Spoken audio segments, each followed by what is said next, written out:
We've had a great fall camp and come out fairly healthy and not going to be much time missed from our key contributors.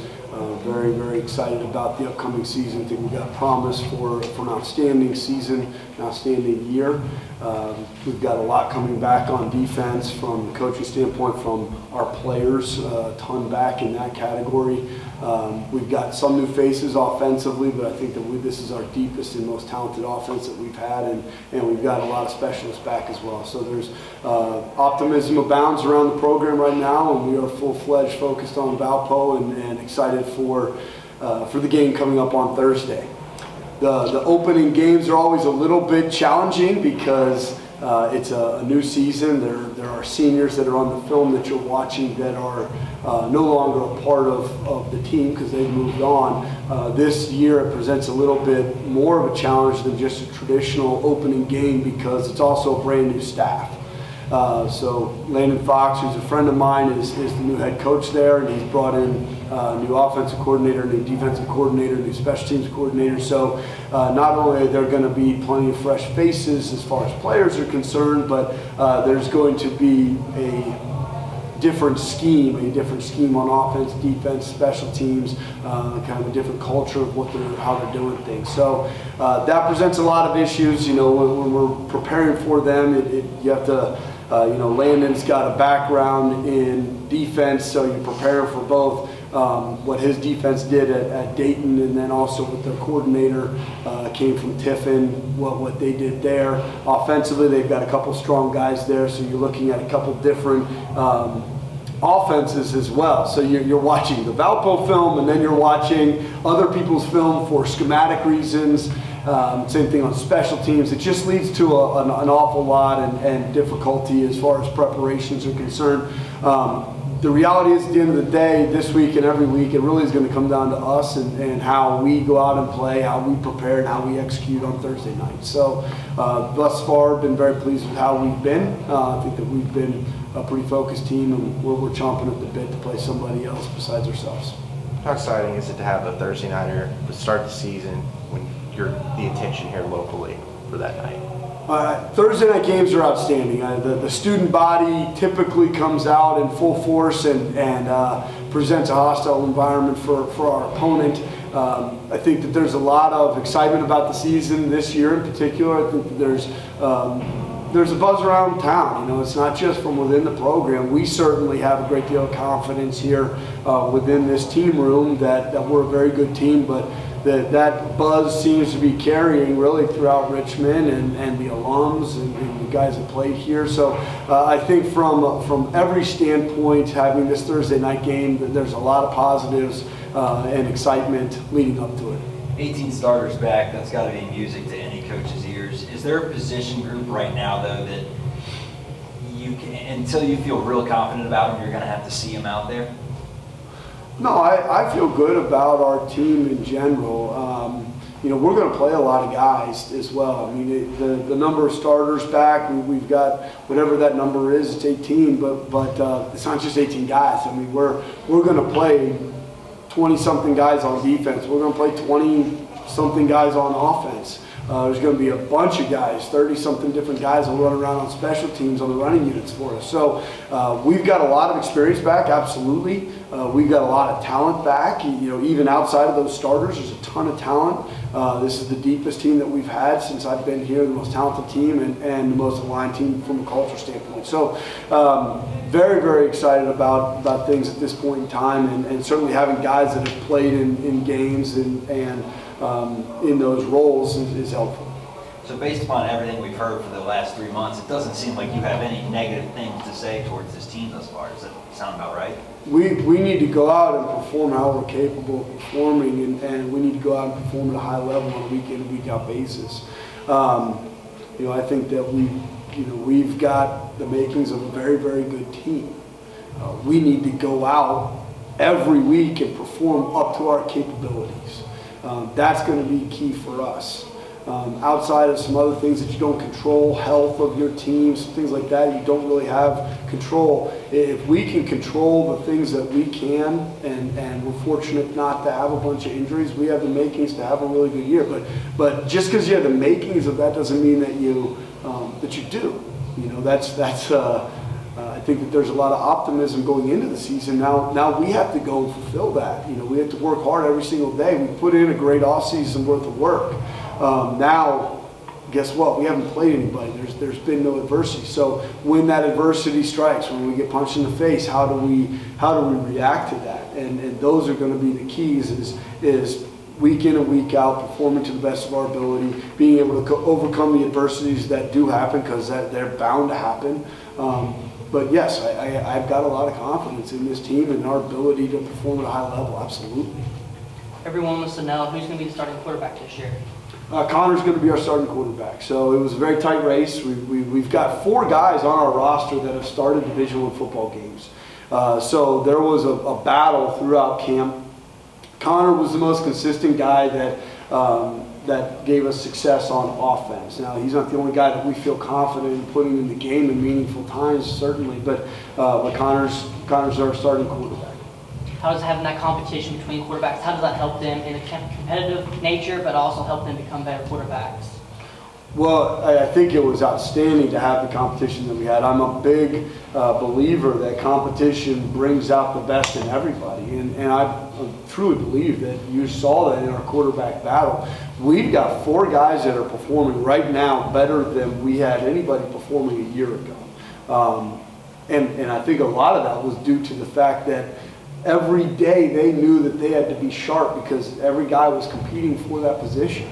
And every day they knew they had to be sharp. They knew that if they came in and had a bad day, that was going to put them behind. It wasn't a clear-cut guy, so every single day guys had to show up, put their best foot forward, and being focused like that and on a day in and day out basis, every single practice, that elevates your play. And what we saw was at the end, I mean, our quarterbacks were grading out better than they were at any point in spring, any point earlier in camp at the end. Why? Because every single day they had to get better than they were the day before, or they weren't going to have the opportunity to be the guy. So feel really good that competition really bred success within that room. I think that we're going to see good play out of the quarterback room. 2-part question for you. One, what does Aaron Patrick have? What does he have left to prove here? I mean, he's already done so much. And then 2, you've been around a lot of NFL talent. Where does he stack up against some of these guys you've coached that are now playing on Sundays? Yeah, Aaron's been an outstanding player for us. Still a lot in front of him. I mean, still a lot in front of him. Pretty sure he doesn't have a ring on his finger right now. So I know that's a big deal in front of him as far as being a leader, leading this team to accomplish things that haven't been accomplished during his time. So I think that that's a huge part, first and foremost. And he is one of our strong leaders on this team. And I'm certain that that's at the forefront of his thought process is what we can accomplish this year. And there's a lot for him personally to accomplish. I think he's an outstanding player. I think that he's going to have opportunities to continue playing after he's done here.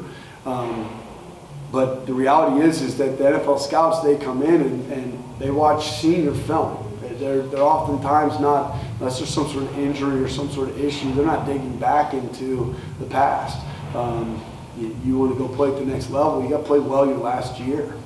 So he's had that attitude. I mean, he's had a couple of days where he was pretty sick and he was fighting through it, working really hard at practice, and it was a struggle for him because he was under the weather pretty bad. But he seems to have a drive right now to play at his best level and to push those around and do the same. Connor obviously didn't come in until January. It kind of coincided with Adam coming in with the new offense, so he really wasn't so far behind the other 3 guys. He did kind of fit into that offense. Yeah, we've got a new system, and so obviously everybody was starting from a ground zero standpoint in January as far as a new offensive system, a new position coach at the quarterback position. So everybody was starting in ground zero. There wasn't any major advantage for one guy having been in a system. There's a familiarity with EKU and your peers and so forth. I do think that plays a part. I mean, how comfortable you are as an individual on a personal level, I do believe that plays a part in how you're going to play football-wise. But that's why getting here in January for Connor, for anybody that's coming in here to play early, I think that's a key component that's really beneficial for those guys to do that. Whether you're an early graduate high school guy or whether you're somebody that's transferring in, that certainly does help. You get to learn the system. You get to really start to feel comfortable at Richmond and your peers and making friends. And because when life is good, you tend to play better in general.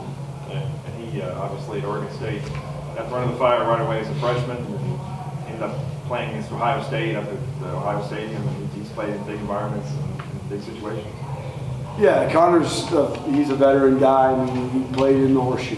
I've had good fortune to be in a number of different places, and there might be places that are more intimidating, but it's very, very close. So, I mean, if you're playing in that environment, I don't think that any environment that you go to, whether it be the Super Bowl, is going to be any more than that. They're all, once you get to a certain level, that's pretty loud and intimidating environment. So, I don't think that's going to be a big concern for anyone. While we're on the topic of environments, how important is it to establish the big crowds early and get the excitement going? You said there's a buzz in the community. How important is it to translate over to your attendance? I think that getting people here, our team feeds off of that. There's no question about it. I would love to say different. I'd love to say that if we played in, tonight at 7 o'clock and there's nobody in the stands, that is the exact same for our players mentality-wise. That's what I'd like for it to be. I'd like for nothing to matter except for the 22 people on the field. That is really we try to have that be the emphasis. Let's get to reality. These are 18 to 22-year-olds. The environment that you're playing in certainly does make a difference, and having a strong supporting cast as far as your fan base here supporting you, cheering for you when you're scoring and booing the opponent when they're doing something that they should get booed for and so forth. That's helpful. That's great for our players, and certainly think that this is going to be a really good atmosphere on Thursday night. It's got all the makings of it.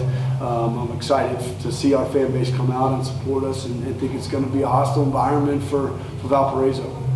Where's Jackson Beerman at heading into this game one? I know he's been practicing, but not necessarily when I was out there, wasn't in contact. Do you expect him to play Thursday, or is he still kind of working back? Yes, Jackson will play.